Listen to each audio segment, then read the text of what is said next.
भाव ले कि कोठे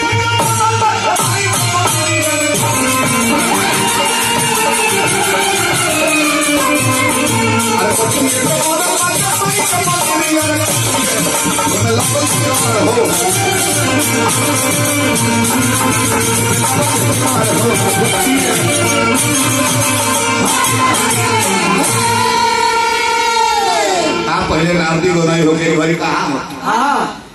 दूध से जोड़ी झाल बैठे तो पूरी पर दौड़ जाओ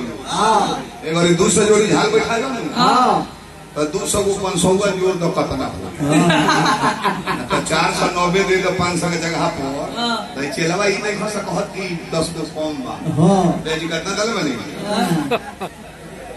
500 कम बका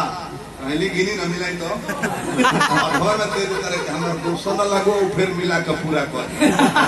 ये नहीं कहे के कि 10 को कम बा 10 को दे दी फिर दोबारा काउंटिंग कर रही है बुझाई कि वोट बैंक री इलेक्शन करो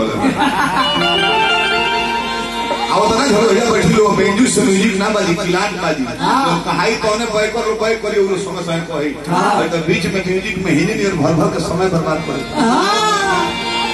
ले कि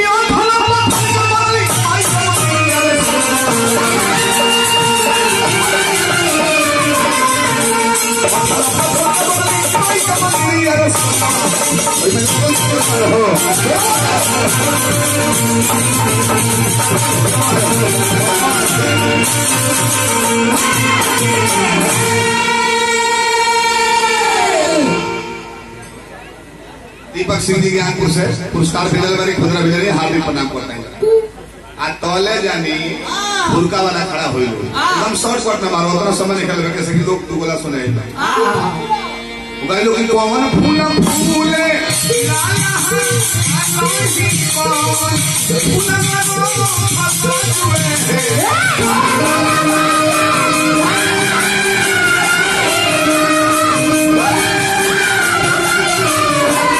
सुबह से जो है ये मानो का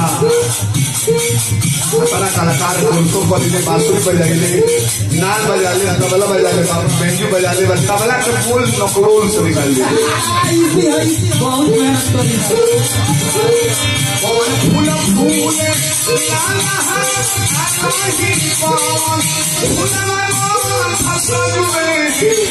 मैया हो आई हो